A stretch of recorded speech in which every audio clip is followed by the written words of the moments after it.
The initial position, well, x initial, the final position.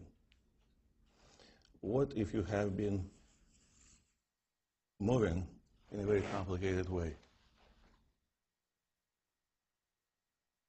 What would you have to do to, well, measure the distance traveled? You would have to measure the length of this line, of this trajectory. There are different ways to do that. For example, if it's in reality a drawing on a paper, you could take a string, a line, then stretch, and measure the length using the ruler, for example.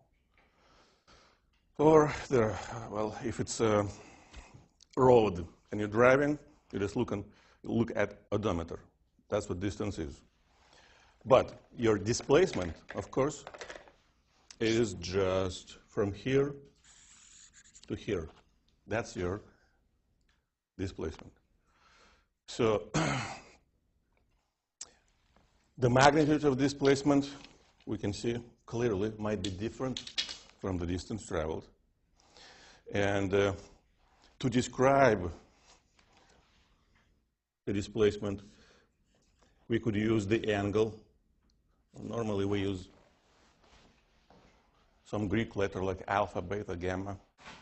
Every human being has two halves of a brain. So one half is reading, another half is drawing.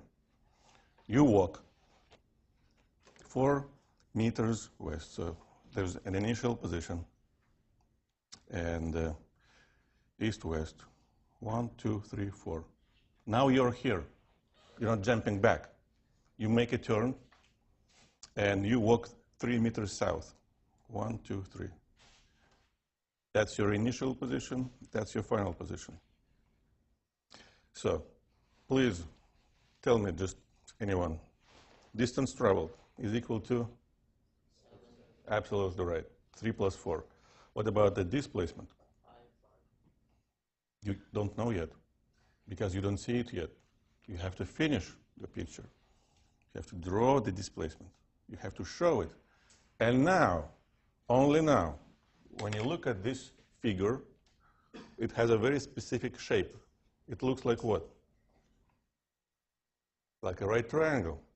And what do we know about right triangles? Pythagorean theorem, where else?